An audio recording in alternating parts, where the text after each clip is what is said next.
सांबर झील की देवी माँ है शाकंभरी माँ।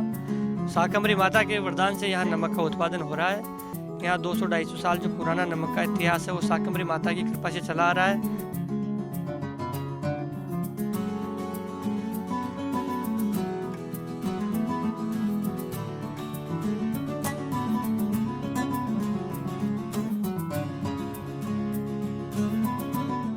नमस्कार, आप देख रहे हैं पंजाब केसरी राजस्थान और आपके साथ हूं मैं सौरभ दुबे। राजस्थान की तपती ज़मीन पर बसी एक सफ़ेद दुनिया सांबर झील, जिसका इतिहास 200 सालों से भी ज़्यादा पुराना है। अंग्रेजों के ज़माने से यहाँ नमक उत्पादन होता है और बड़ी संख्या में, बड़ी तादाद में यहाँ लोग काम करते हैं। न सिर्फ इतना, बल्कि पूरे भारत देश में यहाँ से नमक एक्सपोर्ट किया जाता है।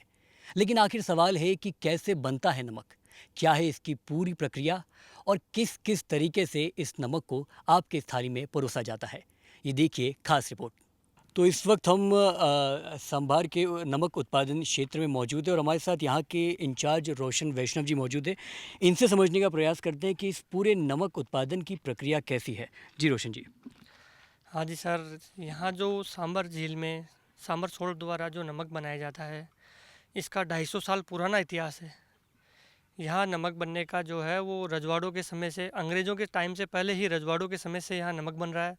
उसके बाद अंग्रेज़ों द्वारा काफ़ी नमक बनाया गया और उसके बाद अभी जो हिंदुस्तान सोल्ट के अंतर्गत सांबर सोल्ट है, जो भारत सरकार का उपक्रम है, हिंदुस्तान सोल्ट और सांबर सोल्ट द्वारा भी नमक बनाया जा रहा है यहाँ पे। तो यहाँ जो है मुख्यतः झील में जो बरसात का पानी एकत्रित होता है, झील के पानी से, बरसात के पानी से नमक बनाया जाता है। उस नमक बनाने की प्रक्रिया को हम 3 स्टेप में देखते हैं। उसमें हम सबसे पहले रखते हैं कैसे हम बरसात के पानी को एक जगह एकत्रित कर पाएँ। उस एरिया को हम बोलते हैं रिजर्वोयर, जिसमें हम बरसात के पानी को लंबे समय तक रख पाएँ और बाद में उस पानी को नमक के रूप में कन्वर्ट कर पाएँ। उसके बाद हमारे पास क्यार्स में वेल्स बने हुए हैं, कुएँ बने हुए हैं। उन कुओं की सहायता से हम एक कंडेंसर जगह रखते हैं, उसमें हम पानी को कंडेंस करते हैं। नमक बनाने के लिए मुख्यतः 25 डिग्री का ब्राइन चाहिए होता है। तो हम उस कंडेंसर में ब्राइन को 25 डिग्री तक लेके जाते हैं। उसका पैमाना हम बोमी हाइड्रोमीटर की सहायता से उसकी जांच करते रहते हैं कि इसमें कितना डिग्री हुआ, कितना डिग्री हुआ। जैसे ही वो 25 डिग्री हो जाता है, उसको कंडेंसर से निकाल के पंपिंग सुविधा के माध्यम से हम उसको क्रिस्टलाइजर में डालते हैं।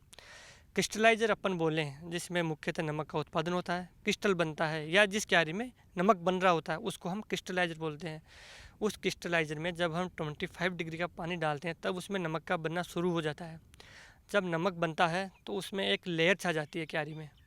उस लेयर को हमारे यहाँ बोलते हैं तरी। तरी है जो कि लेबर्स के द्वारा तरी ब्रेकर से तुड़वाई जाती है, जो कि मैनुअल काम है और यहाँ के लेबर मजदूरों, श्रमिकों द्वारा किया जाता है। उसके पश्चात 1 साल में 1 एकड़ में लगभग 750 मीट्रिक टन नमक का उत्पादन होता है, जो कि सालाना एक बार हो पाता है। उस प्रक्रिया को पूरा होने में लगभग 1 साल का समय लगता है, जिसमें 5 से 6 इंच नमक बनता है। जब नमक बनके तैयार हो जाता है तो उस नमक को ट्रैक्टर उकराली के द्वारा नमक को हल लगा के ढीला करके उसको ट्रैक्टर कढ़ाई की मदद से एक एंड पे इकट्ठा करके उसको लेबर्स के द्वारा रेल के डिब्बों में लदान करवाया जाता है। और ये नमक यहाँ से लदान होकर सांबर जो हमारे केंद्रीय स्टोर है, जहाँ से नमक का बेचान होता है, वहाँ पर इस नमक को स्टोर किया जाता है। यह जो है नमक बनाने की पूरी प्रक्रिया है। इस प्रोसेस में काफ़ी श्रमिक लगते हैं और अभी वर्तमान में सांबर साल्ट में 500 से 800 कर्मचारी कार्यरत है। इसके अलावा आसपास के गाँवों में आउटसोर्स कॉन्ट्रैक्टरों के द्वारा जो लेबर लगाई जाती है, उनका कुल अपन देखें तो लगभग 5000 आदमियों को अभी सांबर साल्ट द्वारा रोज़गार दिया जा रहा है।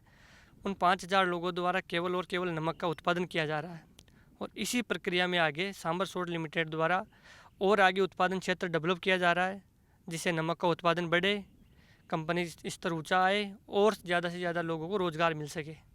जी, आपने बताया कि बड़ी संख्या में यहाँ लेबर शुमार है, काम करती है। उनका रूटीन क्या होता है, वो क्या काम करती है, इसे समझा पाएँ अगर? अपन उनका मुख्यतः काम देखें तो जो क्यारियाँ बनी हुई है, उन क्यारियों की देखभाल के लिए लेबर्स लगाई जाती है। उसके अलावा जो यहाँ पंपिंग सिस्टम है, रात दिन में 2 बार रात में कुओं को चलाया जाता है, जिससे कि ब्राइन या अपन उसको पानी बोले, उस पानी को लिया जाता है कुओं के माध्यम से, पंप के माध्यम से उनको शिफ्ट किया जाता है एक से दूसरे में, रिजर्वोयर से कंडेंसर में, कंडेंसर से क्रिस्टलाइजर में। उसके अलावा जो क्यारियों में स्लूइस गेट होते हैं उसको हम घाटे बोलते हैं, या घाटों को खोलने में, बंद करने में, और क्यारों में जो नील एल्गी वगैरह आती है उस नील को बाहर निकालने में, तरी तोड़ने में, इन सब कामों में लेबर कार्यरत रहती है। और हमेशा 24 घंटे क्यारों में लेबर काम करती रहती है। हर शिफ्टों में यहाँ आदमी लगे हुए रहते हैं जो अपने अपनी ड्यूटी में अपना अपना कार्य करते हैं। जी। और एक काफ़ी दिलचस्प कहानी यहाँ की ये भी है कि यहाँ कई सारी फ़िल्मों की शूटिंग हुई है, चाहे वो वीर हो, चाहे वो पीके हो, चाहे वो जोधा अकबर हो। मैं आपकी ज़ुबान से समझना चाहता हूँ कि यहाँ कहाँ-कहाँ, कैसी-कैसी शूटिंग हुई है और कौन-कौन सी फ़िल्म, कौन-कौन से बड़े सितारे यहाँ पहुँच चुके हैं? जैसा कि हम देखें कि हमारे जो मेन सांबर झील का एरिया है उसमें यहाँ आए दिन शूटिंगें होती रहती है, जिसमें पीके फिल्म हो गई, और उसके अलावा काफ़ी जो साउथ की फिल्में हैं उनके एक्टर प्रतिदिन यहाँ पे नए सॉन्ग बनाने या कोई फिल्म शूट करने प्रतिदिन आते रहते हैं। तो इसका कोई चार्जेस भी लगता है? इसका कोई वैसे मुख्यतः छोटा सा चार्ज है, कोई 2-4 हज़ार रुपये मात्र। और बाकी झील जो है काफ़ी देखने लायक प्रसिद्ध झील है, जिसमें काफ़ी लोग आते रहते हैं, तो वैसा कोई भारी चार्ज नहीं कर रखा।